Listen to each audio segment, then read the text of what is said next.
37. And they'll go with a 4-wide receiver formation. Empty backfield.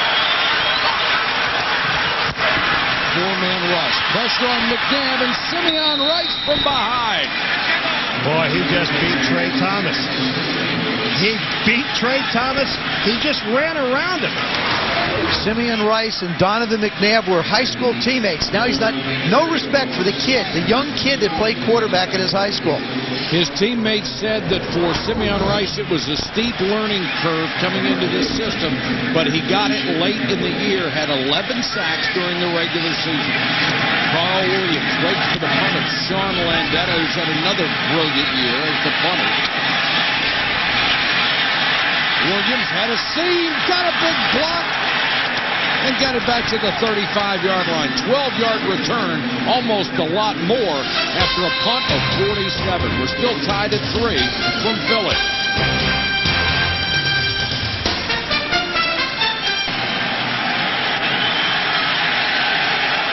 Bucks take over at their own 35-yard line in a 3-3 ball game.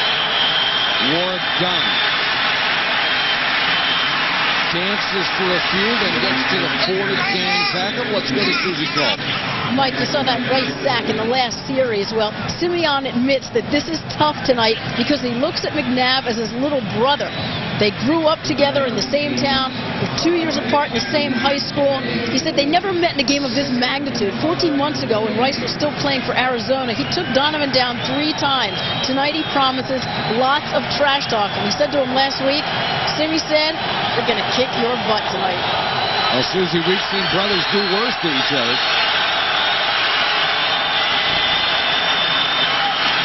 Dunn. About a yard shy of a first down. And this offense for Tampa Bay has had to go through a transformation. Early in the year, they wanted to feature Warwick Dunn as their running back. Came off at a 1,000-plus yard season last year. First game against Dallas, he hurts his toe on his right foot. So Clyde Christensen had to revamp the offense and focus it more towards Mike Alstott. They went from an outside running team to a more of a power downhill team, and it served them well late in the season. 3rd and a yard. Dunn remains in the ballgame, and he'll get the toss. Nowhere to go outside, so they try to cross him up on 3rd and short with the toss, and Troy Vincent up from the corner to make the play, along with Jeremiah Trotter, the middle linebacker. And Troy Vincent just proves why he's an all-pro corner.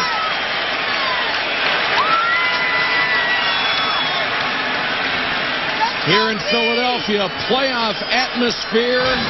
The Eagles and the Bucks tied at 3 after a quarter.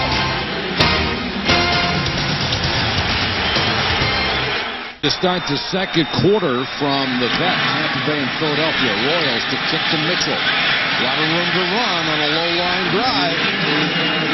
But Mitchell tripped up as he just got past the 25. First quarter numbers, what you might expect from two defensive teams like this. The Eagles were 67 yards, but 39 came on the one run by Donovan McNabb. Well, you talk about defenses in Tampa Bay. They've only allowed this entire year 33 points in the first quarter. Well, how good is that? So far in this game, they've given up no yards on 1st and 10. That's why they're in the playoffs, because their defense took over the month of December. 4 Pro Bowlers on this defensive unit for the Bucks.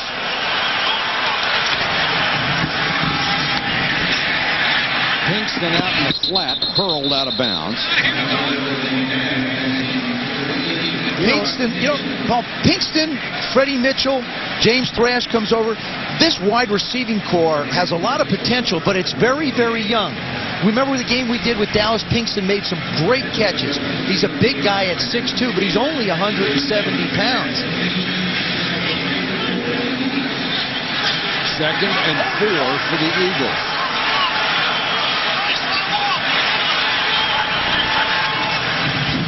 McNabb, short trip, goes out in the flat. This time it's Thrash, and he's out of bounds. Let's go to the sideline for Susie. More on Donovan McNabb. Talk about coming of age for a quarterback. McNabb has done it in dramatic fashion. It's a knack of rising to the occasion in the most clutch situations like Week 16. He orchestrated 2 fourth-quarter drives to beat the Giants and win the NFC East. Chad Lewis pointed out his ability to handle pressure in a game of that magnitude and his pinpoint accuracy. He was absolutely brilliant in that ball game, Susie, against the Giants, and really earned a lot more respect from his teammates. McNabb, now he'll run, throws and complete to Pinkston. Pinkston to the 20, to the 17.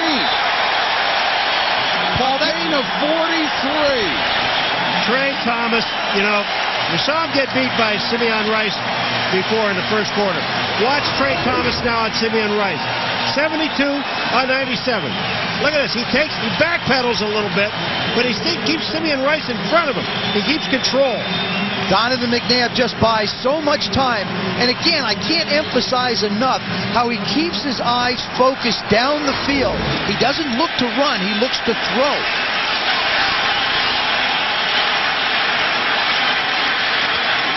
Staley got to the 16. One of the things that people talk about Donovan McNabb having to work on is his pocket presence, his ability to work and throw just from the pocket. I'm impressed with the fact, as young as he is, and he's been so successful, we lose sight of that. It's an area where you see him improve through the course of the year. That time, he didn't flush himself out to either side. He stayed there, allowed his line, and has stepped up in the pocket. That tells me he's really getting more comfortable there. He's always aware of where he is on the field. Always. McNabb with a pump fake. He's got room to run again. Throws instead, end zone, touchdown! The tight end, Chad Lewis.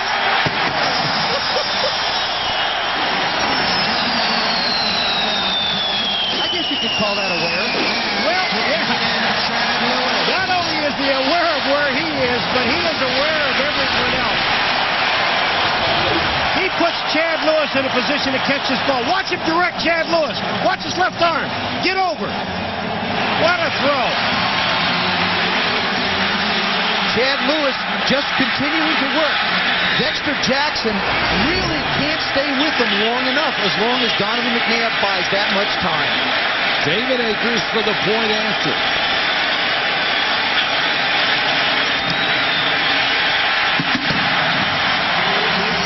And Donovan McNabb showed you everything he had on that series, leading the Eagles to the go-ahead touchdown.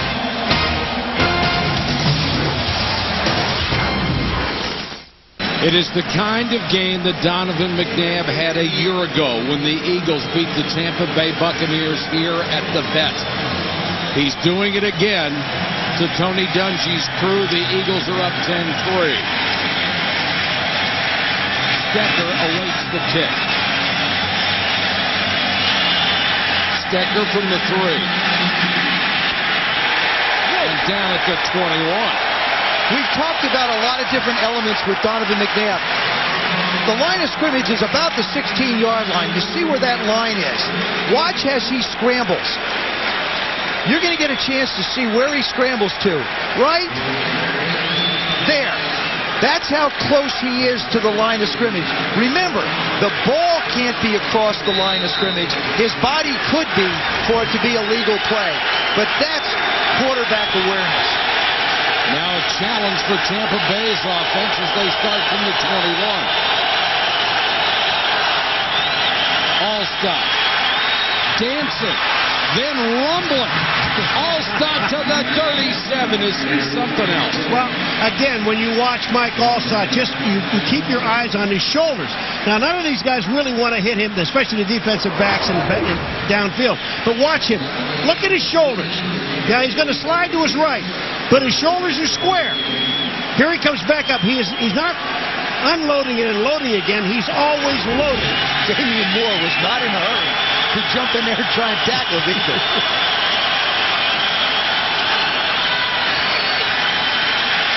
Johnson Rifles this one down the middle to Keyshawn Johnson into Eagle territory. His favorite receiver, who nabbed 106 catches this year for 1,266 yards. If you're able to run play action, it gives the linebackers an opportunity to have to step up, which allows Keyshawn to get to that second level. Good protection, and we know that Brad Johnson can perform. The third most accurate passer of all time. Alstott pushes the pile down to the 41. Alstott causes obvious problems for defenses, and even a Pro Bowler like Troy Vincent has his reservations about taking him on. I don't like playing against Mike Alstott. Love watching him on tape, but he's a throwback. And watching tape on him and just seeing him when he goes north and south, I mean, he drops those shoulders on you. I mean, he's a big guy. One guy that I really don't want to see. I love it what he said. I'm going to tell you one thing about Alstott. I don't know what kind of shoes he's wearing because I'm going to walk up after he gets tackled and look at him. Johnson to throw out in the flat. Yoder, the backup tight end. He should have enough for a first down. As the Eagle 37er charge Cook with the tackle. Well, you know, Troy Vincent's going to be covering Keyshawn Johnson. He said when there's running plays, he said, Keyshawn, just keep running downfield like it's pass play. Especially if they give the ball, you know, to Mike Alstott. He said, I'll just cover you. You just keep going downfield and make it look like a pass play. It's not just that Alstott is 250 pounds. He runs so hard, and he dishes out the punishment at the end of a tackle. Here they come. Alstott hitting the backfield this time, breaks the first tackle, but comes back shy of line of scrimmage. And I'm telling you, this is the only way to stop him is you get by Brandon Whiting, number 98. Watch the penetration. See the penetration in the backfield? When they knock him back down, get him going left and right with his shoulders turned, he has no power. But also, Paul, Brandon Whiting had a shot at him, couldn't bring him down. They really have to get 4 and 5 guys around him to get him to the ground. Well, nobody's got arms long enough to get around a guy. Alstott and Dunn are in there together on 2nd and 11.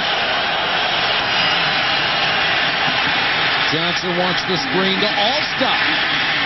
And Alstott breaks a couple of tackles and is down near the 30. And there's a flag down at the end of the play. Emmons and Dawkins on the tackle.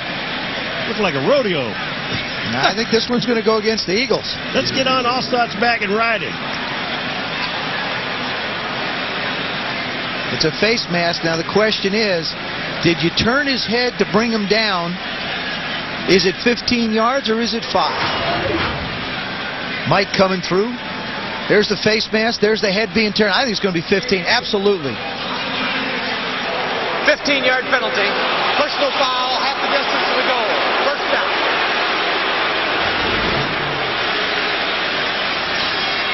Andy Reid.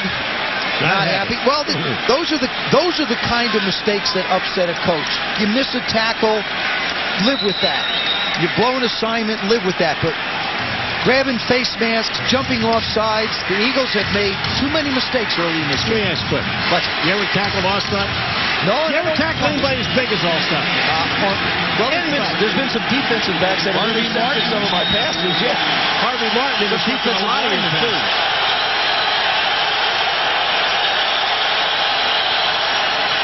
Alstott.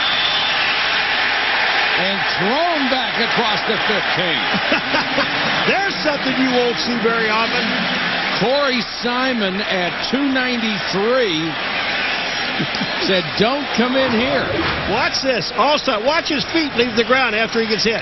Bang. Here it comes. Hello. Whoops. One of the places you don't need to worry about looking for Keyshawn Johnson is in the red zone. He has, of all the passes that he has caught, 106 of them, only 3 have gone to him in the red zone. If they do go to him, it will be definitely a trend breaker. Alstott, very conservative play call, gets down to the 10. The Bucs have not scored a touchdown in 2 straight playoff games. And they obviously have to get more points than that to get back in this one. They're using the Alstott to try to wear out the defensive line and linebackers and backs. They also have not had a lot of success when they've been down by 6 points or less, or more. 7:09 and counting, first half.